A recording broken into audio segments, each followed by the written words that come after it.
Hello and a warm welcome to Platonic. Today we have arrived with a very burning topic, one nation one election. तो आइए शुरुआत करते हैं, देखते हैं कि ये आइडिया पहली बार कब फोर्स में आया, कब ये आइडिया की जेनेसिस हुई और फिलहाल हम किस मोड पर पहुंचे हैं। देखिए, सबसे पहले तो समझें कि क्या है one nation one election. India एक नेशन है और यहाँ पर इलेक्शंस मल्टीपल टाइम्स होते हैं, ठीक है। जो स्टेट असेंबलीज हैं उनके इलेक्शंस अलग टाइम पर होते हैं, लोकसभा के इलेक्शंस अलग समय पर होते हैं, राइट। और सभी जो स्टेट असेंबलीज हैं उनके इलेक्शन एक साथ नहीं होते, अलग अलग समय पर होते रहते हैं। अब इस सब में क्या होता है कि सरकार का बहुत ज़्यादा एक्सपेंडिचर होता है, right, because elections involve a lot of expenditure. उस चीज़ को रिड्यूस करने के लिए एक आइडिया दिया जा रहा है कि पूरे नेशन का एक ही साथ इलेक्शन हो, right? There should be synchronous elections for the Lok Sabha as well as the state assemblies. Now this is the idea behind one nation one election. क्या ये पहले कभी नहीं रहा इंडिया में? हमेशा से यही था टिल 1967। उसके बाद कुछ राज्य सरकारों में डिफेक्शंस हुए, कुछ को डिसमिस कर दिया गया, कुछ डिसॉल्व हुई और उस वजह से जो एक सिमेट्री चल रही थी कि इस समय पर एक साथ इलेक्शंस होंगे वो टूट गई और अलग अलग समय पर इलेक्शंस होने लगे। नाउ क्रोनोलॉजी हम देख सकते हैं that the idea of simultaneous elections was first formally proposed by Election Commission of India अपनी 1983 की रिपोर्ट में, that we should have, India should have simultaneous elections। जो लॉ कमीशन है उसने भी सिफारिश करी है इस तरीके से कि सिंक्रोनाइज करनी चाहिए जो टर्म है, 5-year टर्म है स्टेट लेजिस्लेचर्स की और लोकसभा की। Former prime minister Atal Bihari Vajpayee ji, he was a vocal supporter of simultaneous elections. 2017 में नीति आयोग ने एक पेपर निकाला जिसका टाइटल था election time table and it also discuss the feasibility of simultaneous elections. तो एक रोड मैप भी सजेस्ट किया नीति आयोग ने कि किस तरीके से इसको इम्प्लीमेंट किया जा सकता है। 2020 में the issue was re examined by a parliamentary standing committee on law and justice, जिसके हेड थे member of parliament Anand Sharma ji. So this committee also examine this issue और अलग अलग स्टेक होल्डर, अब इसमें स्टेक होल्डर्स कौन होंगे, जो इलेक्शन ऑफिशियल्स हैं, इलेक्शन कमीशन ऑफ इंडिया है, डिफरेंट पार्टीज़ हैं, पॉलिटिकल पार्टीज़ हैं, उन सबके जो मेंबर्स हैं, स्टेक होल्डर्स हैं, उनके साथ उनसे इनपुट्स ली गई।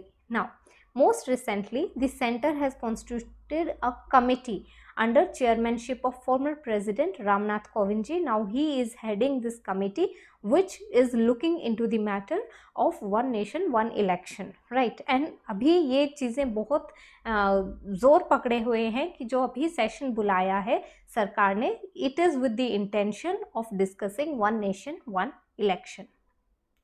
क्या फ़ायदे हैं अगर पूरे देश में एक साथ इलेक्शन होते हैं लोकसभा और स्टेट असेंबलीज के, स्टेट लेजिस्लेचर्स के, तो उसके बेनिफिट्स क्या हैं? सबसे पहले तो रिड्यूस्ड कॉस्ट ऑफ इलेक्शन। जब भी कहीं पे भी इलेक्शन होते हैं तो उसमें जो पार्टीज इन्वॉल्व हैं, a lot of expenditure goes into that, ठीक है। तो अलग अलग टाइम पे अलग अलग स्टेट्स में इलेक्शन हो रहे हैं, तो लेट्स से इवन जो सेंटर में मेजर पार्टीज हैं, they also spend money in those election, state assembly के इलेक्शंस, ठीक है। प्रचारक जाते हैं, कैंपेनर्स जाते हैं, so a lot of, and also the expenditure that comes from the state for holding the elections, infrastructure पे जो कॉस्ट आती है, सो वो हम कोशिश करें कि जब एक ही बार 5 साल में एक ही बार इलेक्शन होगा तो ऑब्वियसली वो कॉस्ट कम हो जाएगी। दूसरी बात ये है कि जो सिक्योरिटी फोर्सेस की डिप्लॉयमेंट होती है वो बहुत हैवी होती है ड्यूरिंग इलेक्शन टाइम्स। तो साल में अगर 3 बार भी कहीं ना कहीं इलेक्शन हो रहे हैं अलग अलग स्टेट्स में, तो security forces have to be deployed, जबकि ये उनका मेन फंक्शन नहीं है, right. So this deployment of security forces in election duties can be reduced freebies and improved state finances, obviously freebie culture कम होगा, कंटिन्यूटी इन पॉलिसी डिसीजंस। तो जब 5 साल में एक ही बार चुनाव होना है तो पूरा जोर उसी टाइम लगा दिया जाएगा चुनाव जीतने पर, और जो बाकी का समय है उसमें सभी ध्यान देंगे कि किस तरीके के पॉलिसीज बनाने हैं, क्या वेलफेयर मेजर्स लेने हैं, किन स्कीम्स को इंट्रोड्यूस करना है, यानी कि पूरा जोर रहेगा गवर्नेंस पे। अभी क्या हो रहा है कि बारी बारी से कभी ना कभी कोई इलेक्शन आता ही रहता है, तो उस वजह से सरकार का या फिर जो और राज्य सरकारें भी हैं उनका ध्यान गवर्नेंस से हटके इलेक्शन कैंपेनिंग की तरफ भागता है। तो उस ध्यान को हमें गवर्नेंस पे ज़्यादा फोकस करना है compare to campaigning. But it is not so easy. There are some challenges associated with this process. Challenges क्या है? देखिए, फॉर्मर चीफ इलेक्शन कमिश्नर हैं SY कुरैशी जी, उन्होंने क्या कहा कि holding simultaneous elections for Lok Sabha and state assemblies and local bodies can result in the dilution of democratic accountability, right.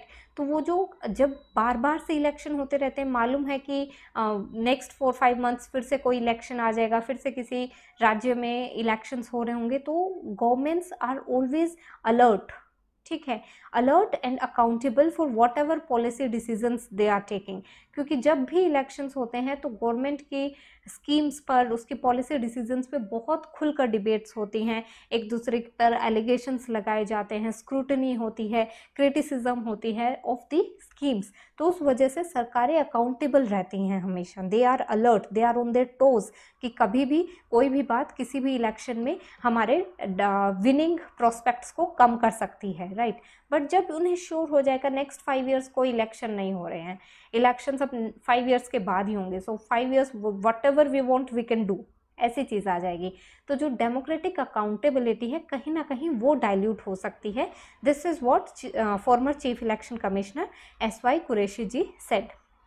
Second, logistical challenges. अभी देखिए इंडिया कितना बड़ा कंट्री है, राइट, एंड पूरे ही देश में EVMs अवेलेबल करवाना एक टाइम पे, that is a big challenge. EVM और इसके अलावा और भी जो इंफ्रास्ट्रक्चर इन्वॉल्व होता है, जो लॉजिस्टिक्स इन्वॉल्व होते हैं विद इलेक्शंस, एक साथ पूरी कंट्री में उन्हें प्रोवाइड करवाना इतनी बड़ी पॉपुलेशन को, that is a big challenge. Next, over shadowing the regional interest. अब ये क्या है, देखिए जब पंजाब में इलेक्शंस होंगे तो पंजाब के इश्यूज़ पे ध्यान जाएगा, इवन सेंटर में भी पंजाब के इश्यूज़ पे डिस्कशन होगी। जो सेंटर गवर्नमेंट के मिनिस्टर्स हैं या सेंटर में जो पार्टीज़ हैं वो भी पंजाब के इश्यूज़ पे डिस्कस करेंगे, और पंजाब में तो रहेंगे ही पंजाब के इश्यूज़ प्रोमिनेंट, राइट। तो इससे क्या हो रहा है कि जो लोकल इश्यूज़ हैं, टाइम एंड अगेन जब भी उस स्टेट में इलेक्शन होंगे तो उसके इश्यूज़ को बहुत प्रोमिनेंस, बहुत डोमिनेंस मिल जाती है न्यूज़पेपर्स में, डिबेट्स में, पॉलिटिशियंस के बीच में, राइट। अब क्या कह रहे हैं कि जब 5 साल में एक ही बार इलेक्शन होंगे तो किस स्टेट के इश्यूज सामने आएंगे, किसके नहीं, और सबसे ज़्यादा ध्यान तो मेन इश्यूज पे जाएगा जो यूनियन के इश्यूज होंगे, राइट। यानी जो स्टेट गवर्नमेंट के इश्यूज हैं वो तो पीछे रह जाएंगे।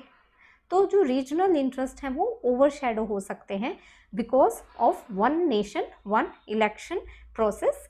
दूसरी चीज़ ये है कि इससे जो रीजनल पार्टीज़ हैं उनको नुकसान होगा। देखिए रीजनल पार्टीज़ क्या होती हैं, वो उनका जो स्टेट के प्रति उनकी श्रद्धा ज़्यादा होती है, ठीक है, regionalism is their main idea. तो अब पंजाब में शिरोमणि अकाली दल है, शिरोमणि अकाली दल की politics it is associated with Punjab state, पर जब 5 ईयर्स में एक ही बार इलेक्शन हो रहे हैं तो उसके इश्यूज़ को इतना प्रोमिनेंस मिलेगा ही नहीं, ठीक है। इसी तरह तमिलनाडु की कोई स्टेट पार्टी है, राइट, रीजनल पार्टी है, तो उसके इश्यूज़ को, उसकी बातों को, उसके आइडियाज़ को प्रोमिनेंस मिलेगी ही नहीं जब 5 साल में एक ही बार इलेक्शन हो रहे हैं।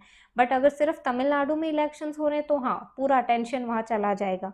तो this is one main challenge to the idea of one nation one election, that regional parties may suffer, regional interest may be overshadowed. Next, simultaneous elections are also an attack on the autonomy and independence of state governments, right? And then feasibility, आपको जो constitution का article है 83 and 172 वो बोलते हैं कि tenure of Lok Sabha and state assemblies will respectively last for 5 years अगर उन्हें डिसॉल्व नहीं कर दिया जाता, and there can be circumstances as in article 356 जहाँ पे इन्हें डिसॉल्व किया जा सकता है before the term of 5 year।